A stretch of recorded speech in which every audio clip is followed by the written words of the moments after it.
दोस्तों, धरती की सांस कहे जाने वाले ये विशाल घास के मैदान जीवन का एक अद्भुत संग्रहालय है, जहां एक तरफ जंगल धरती के फेफड़े हैं जो कार्बन डाइऑक्साइड सोखकर ऑक्सीजन देते हैं, वहीं ये घास के मैदान धरती की त्वचा की तरह होते हैं जो मिट्टी को जकड़ के रखते हैं ताकि हवा और बारिश मिट्टी को बहा न ले जाए। ये मैदान प्रकृति के मेगा किचन है, जहां से अनाज, चारा, मांस और आयुर्वेद से लेके मॉडर्न मेडिसिन बनाने तक के लिए पौधे मिलते हैं। और इन्हीं मैदानों की गोद में चीता, बायसन और हजारों कीट पतंगे पलते हैं। और साथ ही इन्हीं मैदानों से इंसानों ने कृषि, पशुपालन और समाज बनाना सीखा है। तो चलिए चलते हैं दुनिया के सबसे प्रसिद्ध घास के मैदानों की इस अद्भुत यात्रा पर। तो सबसे पहले तो हम ये समझ लेते हैं कि घास के मैदानों का निर्माण कैसे होता है। तो देखो, विश्व के घास के मैदानों का निर्माण मौसम, जो कि रोज बदलता है, जलवायु, जो कि एक लंबी अवधि तक चलती है, और वर्षा के आधार पर होता है। यानी कि मौसम, जलवायु और वर्षा तय करते हैं कि कोई स्थान घास का मैदान बनेगा कि नहीं। सबसे पहले अगर हम वर्षा और तापमान की बात करें तो देखो, घास के मैदान उन क्षेत्रों में बनते हैं जहां वर्षा इतनी कम होती है कि घने जंगल ना बन सके और इतनी ज़्यादा होती है कि मरुस्थल ना बन सके। ध्यान से समझ लो कि जब किसी जगह पर 25 सेंटीमीटर से कम बरसात होती है साल भर के अंदर, तो वो जगह बन जाती है मरुस्थल यानी कि रेगिस्तान। और अगर किसी जगह पर 100 सेंटीमीटर से ज़्यादा बरसात हो रही है साल भर के अंदर, तो वो जगह बन जाता है जंगल यानी कि घना जंगल। लेकिन अगर किसी जगह पर 25 से 75 या 25 से 100 सेंटीमीटर के बीच में बरसात हो रही है, तो वो जगह बनती है घास का मैदान। यानी 25 से 100 सेंटीमीटर के बीच में वर्षा का पानी चाहिए होता है। वहीं अगर आप तापमान की बात करोगे तो गर्मियों में अधिक तापमान और सर्दियों में ठंडक, इन दोनों से ही घास को बढ़ने में मदद मिलती है। यानी कि किसी जगह पे गर्मियों में ज़्यादा गर्मी पड़ रही है, सर्दियों में ज़्यादा ठंड पड़ रही है, तो वहाँ की घास अच्छी खासी बढ़ेगी, अच्छा खासा घास का प्रोडक्शन वहाँ पे होगा। तो इसका मतलब आदर्श तापमान और आदर्श वर्षा दोनों ही ज़रूरी होती हैं घास के मैदान के बनने के लिए। तो आपको समझ आ गया कि कितनी वर्षा और किस तापमान में घास बढ़ती है। अब अगर हम बात करें मौसम की, तो देखो, मौसम और जलवायु के आधार पर आप घास के मैदानों को दो हिस्सों में बांट सकते हो। एक होते हैं उष्ण कटिबंधीय घास के मैदान और एक होते हैं समशीतोष्ण या फिर शीतोष्ण घास के मैदान। अभी समझने में थोड़ी प्रॉब्लम हो रही होगी, बहुत आसान शब्दों में समझाता हूँ। सबसे पहले बात करें उष्ण कटिबंधीय घास के मैदानों के बारे में, तो ये धरती आपके सामने कुछ इस तरीके से आप देख सकते हो। आपको पता है कि अगर हम धरती को आधे आधे हिस्से में बांटें तो बीच में हम खींचते हैं भूमध्य रेखा, जो कि एक काल्पनिक रेखा है।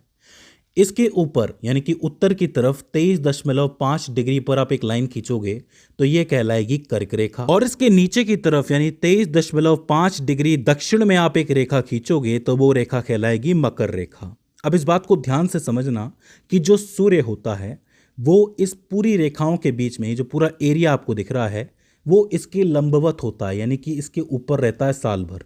कभी वो भूमध्य रेखा पे रहेगा, कभी वो आपकी कर्क रेखा पे रहेगा, कभी मकर रेखा पे रहेगा। इस तरीके से वो घूमता रहता है। तो इस एरिया पर जो सूर्य की रोशनी पड़ती है वो सीधी पड़ती है राइट एंगल में, 90 डिग्री के एंगल में। और यही कारण है कि ये जो पूरा एरिया है पूरी धरती के मुकाबले सबसे ज़्यादा गर्म होता है। तो इसका मतलब ये ट्रॉपिकल एरिया है, उष्ण एरिया है, गर्म एरिया है, इसलिए इस जगह को उष्ण कटिबंधीय स्थान या फिर क्षेत्र कहा जाता है। तो जो घास के मैदान इस पूरे एरिया में होंगे वो कैसे कहलाएंगे? उष्ण कटिबंधीय घास के मैदान। ध्यान से समझ लो, जो घास के मैदान उष्ण कटिबंधीय क्षेत्र में होंगे वो उष्ण कटिबंधीय घास के मैदान कहलाएंगे। बताओ, यहां तक कोई दिक्कत है? नहीं होनी चाहिए। अब हम बात करते हैं शीतोष्ण या फिर समशीतोष्ण के बारे में। देखिए, 23 डिग्री जो है, 23.5 डिग्री जो आपको कर्क रेखा दिख रही है, इससे आप ऊपर जाओगे 66 डिग्री तक, तो ये जो पूरा एरिया आपको दिख रहा है उत्तर में, और ऐसा ही एरिया जो आपको दक्षिण में दिख रहा है, ये एरिया कहलाता है समशीतोष्ण। ध्यान से सुन लो, समशीतोष्ण।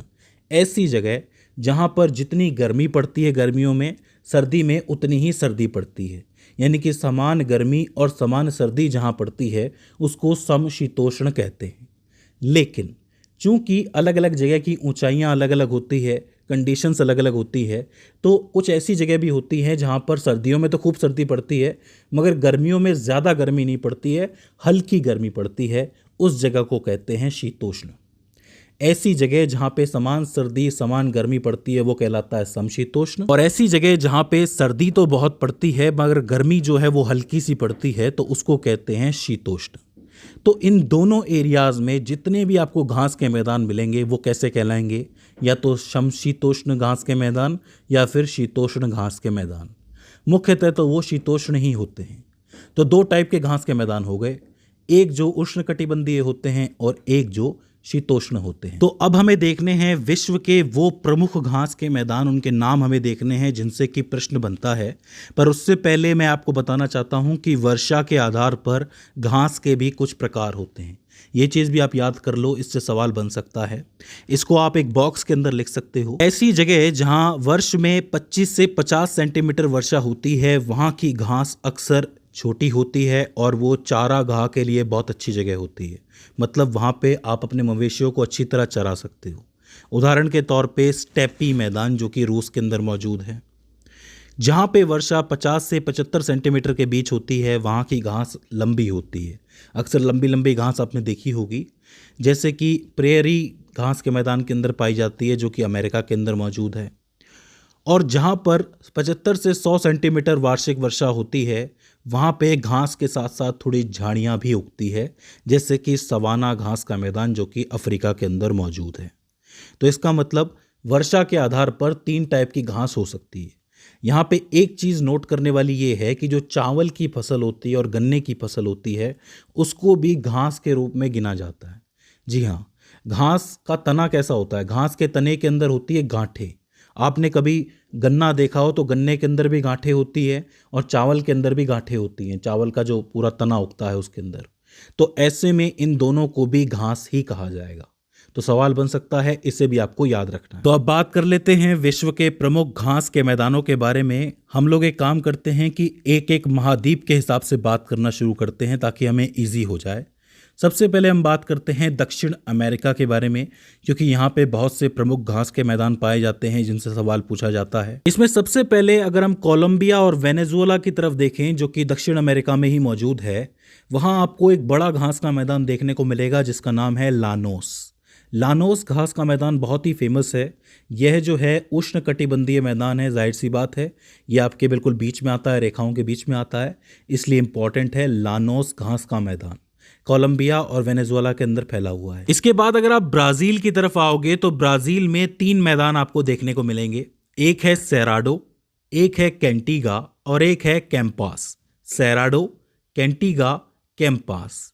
ये जो आपको सेराडो दिख रहा है इसके अंदर लगभग 10,000 से ज़्यादा पौधों की प्रजातियां पाई जाती हैं, लेकिन आज की तारीख में इन मैदानों के अंदर कृषि की जा रही है जिस वजह से इनको खतरा हो गया है, ख़त्म होने का खतरा हो गया है।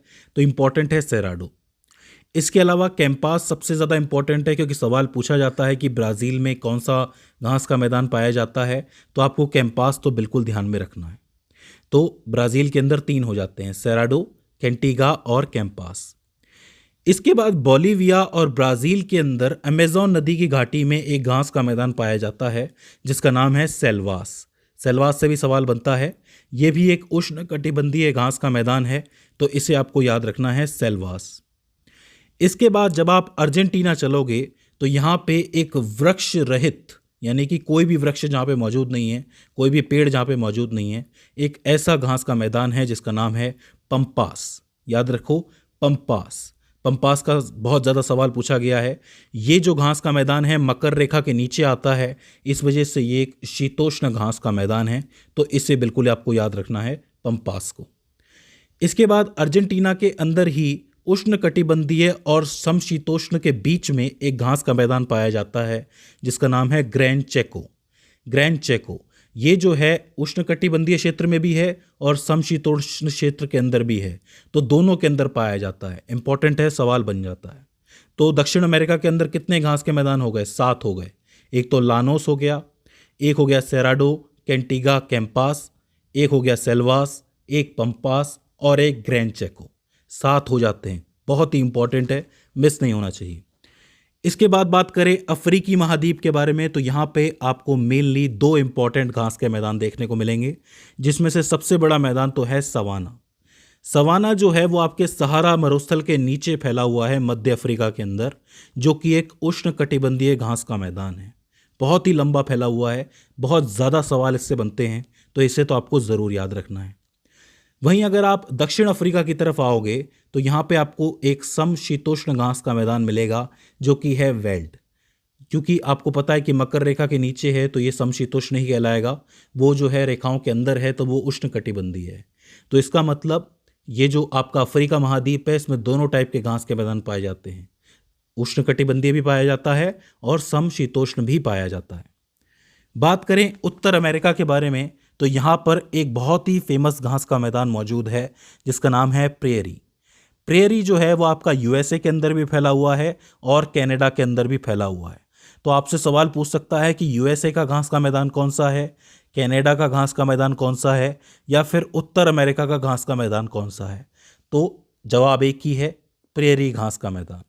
याद रखना, इस घास के मैदान में गेहूं, मक्का, सरसों, सोयाबीन, पशुपालन और मांस यानी कि मांस का पूरा उत्पादन बहुत ज़्यादा होता है। पूरे विश्व और उत्तर अमेरिका की दृष्टि के अंदर बहुत ही इंपॉर्टेंट ये मैदान हो जाता है प्रेयरी, तो इसे तो आपको पक्का ही याद रखना है। याद रखो, अफ्रीका का सवाना और उत्तरी अमेरिका का प्रेयरी दोनों ही बहुत इंपॉर्टेंट है।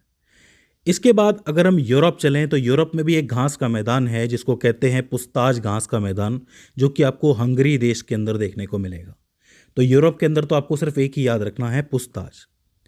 यूरोप के बाद आप यूरेशिया में जाओगे यानी कि एशिया और यूरोप के बिल्कुल बीच में आओगे तो वहाँ आपको एक बहुत इंपॉर्टेंट घास का मैदान मिलता है जिसका नाम है स्टेपी। स्टेपी जो है वो आपका रूस, यूक्रेन और कजाकिस्तान के अंदर फैला हुआ है।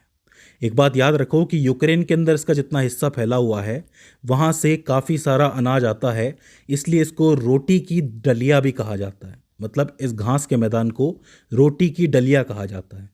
याद रखना, शीतोष्ण घास का मैदान है ये स्टेपी, तो इसको भी आप याद रख लो। इसके बाद अगर आप ऑस्ट्रेलिया चलोगे तो ऑस्ट्रेलिया में आपको मिलेगा डाउन्स। डाउन्स बोले तो ऑस्ट्रेलिया सबसे नीचे है, तो नीचे पाया जाता है डाउन्स घास का मैदान, जहाँ पे मेरिनो भेड़ पाई जाती है।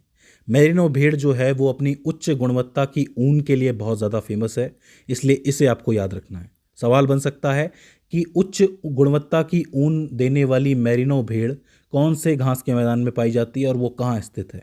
डाउन्स घास का मैदान है, ऑस्ट्रेलिया के अंदर स्थित है, इसे आपको याद रखना है। इसके बाद अगर आप न्यूजीलैंड चलोगे तो न्यूजीलैंड में पाया जाता है कैंटरबेरी घास का मैदान, जो कि थोड़ा सा कैडबेरी जैसा लगता है, कैंटरबेरी घास का मैदान। ये जो मैदान है ये शीतोष्ण घास का मैदान है, क्योंकि ये मकर रेखा के नीचे है, इसलिए ये भी इंपॉर्टेंट हो जाता है।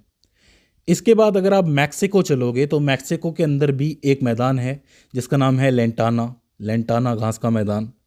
श्रीलंका आओगे तो श्रीलंका में आपको पटाना घास का मैदान मिलेगा। तो इसका मतलब लेटाना और पटाना एक साथ आप याद कर सकते हो, मैक्सिको और श्रीलंका। अगर आप भारत आ जाओगे तो भारत के अंदर भी दो इंपॉर्टेंट घास के मैदान है। एक है बन्नी घास का मैदान जो कि गुजरात के कच्छ में पाया जाता है, और एक है कश्मीर घाटी के घास के मैदान जिसको मर्ग के नाम से जाना जाता है, जैसे कि सोनमर्ग, गुलमर्ग, ये जितने भी हैं पहाड़ी घास के मैदान हैं, इंपॉर्टेंट है, इन्हें आपको याद रखना है। आखिर में एक इंपॉर्टेंट घास का मैदान रह जाता है जिसके बारे में मैंने आपको नहीं बताया, वो भी उत्तरी तंजानिया के अंदर मौजूद है, अफ्रीका के अंदर। उसका नाम है सेरेंगेटी घास का मैदान। जी हाँ, सेरेंगेटी घास का मैदान। ये इसीलिए इंपॉर्टेंट माना जाता है क्योंकि प्रतिवर्ष यहाँ पे बहुत से जंगली जानवर और ज़ीब्रा आते हैं, लाखों की तादाद में, इसलिए यहाँ पे बहुत तगड़ा माइग्रेशन होता है। भाई इतने सारे आ रहे हैं, इतने सारे जा रहे हैं, तो ये बहुत बड़ा माइग्रेशन है। इसलिए पूछ लिया जाता है कि द ग्रेट माइग्रेशन किस घास के मैदान में देखने को मिलता है, तो आपको सेरेंगेटी याद रखना है। तो ये बहुत ही इंपॉर्टेंट हो जाता है। तो लगभग 16-17 घास के मैदान मैंने आपको बताए हैं, इन्हें आपको याद रखना है। आखिर में एक चीज़ और याद रख लो कि जो घास के मैदान ध्रुवीय इलाकों में पाए जाते हैं, यानी कि उत्तरी ध्रुव के पास और दक्षिणी ध्रुव के पास, उनको टुड्रा कहा जाता है, टुड्रा घास का मैदान।